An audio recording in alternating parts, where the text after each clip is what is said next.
Alright, hello again. I just recently had my second therapy session.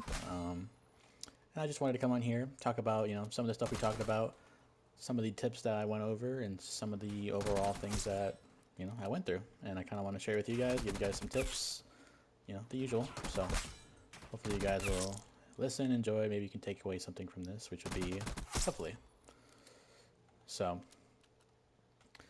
so to start, we kind of went over, we kind of went over the last time we met, and we remembered our goals and what we want to do, and then we kind of talked about, just the update, like how have I been the last couple of weeks? Have I been, do I feel like I've been improving at all, declining, just general health, how am I feeling? And then we went over something new. We went over something new called a rose and a thorn. So what's something within the last 2 weeks, which was the last time we met, what's something that was a very positive experience that I remembered, I enjoyed, which was the rose, and then your thorn, what's something that negatively affected your day or your week or anything like that. So, and obviously, as someone who's going through a mental health process, did have, um, I had an answer for both. So, and then she had me talk about it, kind of clarified, my emotions through it, why I felt a certain way, why it was positive, why it was negative, and we just kind of went from there. And then she asked me, um, she asked me what have I been thinking about, and have I been thinking positively?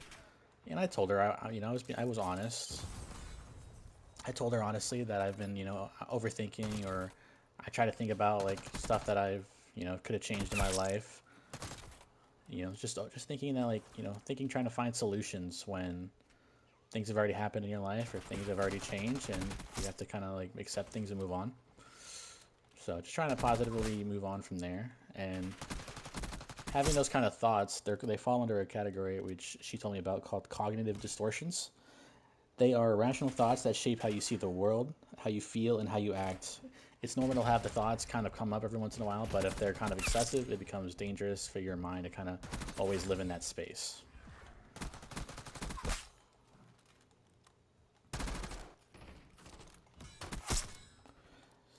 So some of these distortions, there's a bunch of them. There's categorizing, magnifying, and minimization. So if you take an event and that's really not that big of a deal, you can really make it a big deal, and that can like cause complications with intense emotions.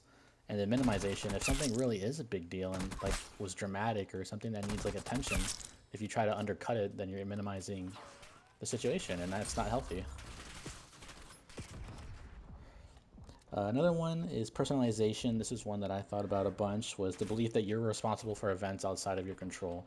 I really relate to that one because there's been plenty of times where someone feels a certain way, or there's things going on in your life, and you think that, man, if this happened, or if I could do this, I could change this. And in reality, it's like it's not always up to you. Even if, yeah, maybe you could do things differently, but some things are just the way they are, or some people or some things have their own things, and you can't control everyone's life, and you can't just affect everyone's life. I mean, sure, you can do positive things, but there has to be a limit has to be a limit there, pretty much. Jumping to conclusions is a big one. Emotional reasoning, disqualifying the positive. That was one that I kind of related to a lot. Was disqualifying the positive. So let's say you get a number of feedback and a lot of it's positive, and there's a lot of good things to take away from that. Um, but maybe you only focus on something that's negative. You could get 10 positive things, but you get one negative thing, and sometimes my brain will just tell me, well, why didn't you do that right? Why didn't you fix it? And maybe that's a perfectionist coming out of me and something that I should work on.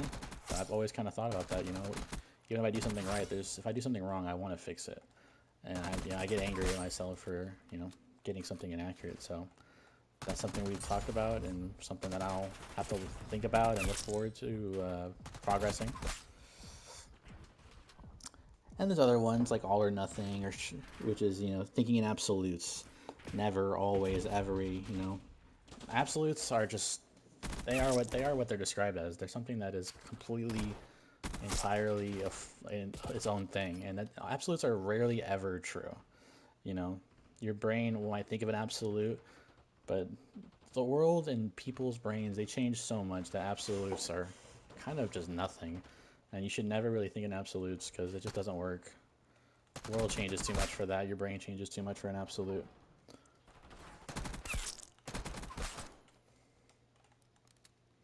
And next thing we talked about was something called, well, we did the next thing we did was we did an activity where we put our thoughts on, where we put my thoughts on a trial. So we took an example that I made about personalization, I believe is what it was called.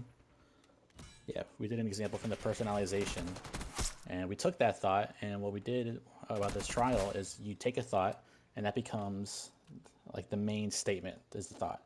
And now you make a defense for that thought, and you make a prosecution for that thought. So defend that thought. Is it rational?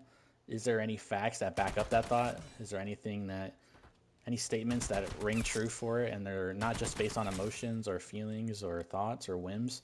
Are they real thoughts? Are they real facts? And then, so that's to defend it. And then for the prosecution, you go over, well, am I just being irrational? Is there really any validity to this? And you kind of go through all of your kind of almost pros and cons of your thoughts, and trying to get understanding of it, and realize there's, it's not always as black and white as what your mind makes you think. And then after you go through, you prosecute, and you defend your own thoughts. Now you're also the jury of your thoughts, so you decide, was I rational? Is this a real thought? Is it fair of me to think the way I'm thinking? Is it accurate?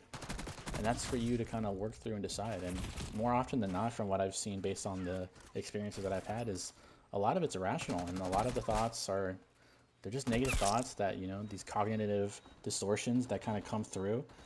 And it's stuff that we just kind of I have to get better at realizing, and, focus on other things. I can't just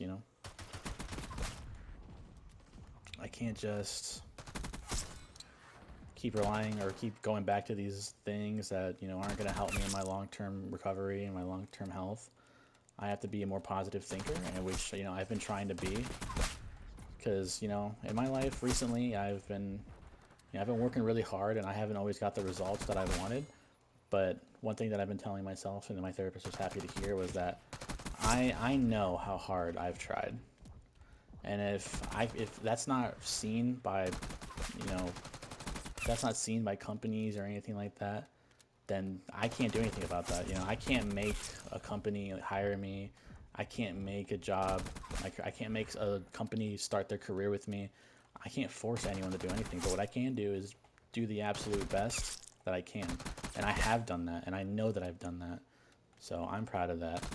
And no one can take that from me. That's mine. I've worked hard. I've put in more hours than ever. So I'm very proud of that. And yeah, so we talked about that. And, another thing that we talked about is that, I put all this pressure on myself. I put all this strain on myself. One thing that she wanted to focus on was that even though I think that, I need to fix my whole life now, right? That it's okay to take a day to rest, and I really haven't. I stress every day, and I put all this pressure on myself, and I haven't given myself a chance to take a day to rest, and I need to. Because even if I am being productive and I'm doing the work, I'm gonna drive myself insane. I'm gonna force myself to, lose any enjoyment out of life if I can't take a second to take a step back and relax or ease my brain. So I have to take some time to rest, and I'm gonna try my best to do that soon, because I need a day to just kind of try to clear the mind, because I've been doing my best I can, but like everyone else, I have my up and downs. But overall, I thought therapy went very well. I thought it was very productive. I've enjoyed my therapist. I thought every day is its own battle, but with the tips I've learned from her and the things that we've talked about, I'm trying to win these battles more consistently and become a winner. Not just in my life's goals, but with my mental health. I'm trying trying to win every battle I go through, and I'm working on it. And like I said, I know every day is not going to be easy. I'm going to lose some of these battles, and I'm going to have hard days. But I'm trying very hard. I'm doing my absolute best, and that's all I can ask for. So that's it for now. I will talk more later. I'll probably make an update about a week, kind of see how I'm doing, checking in. And then I'll go to my next therapy session in 2 weeks, and I'll give more updates, and we'll go from there. So thank you for listening. I hope you guys have a great day. Bye-bye.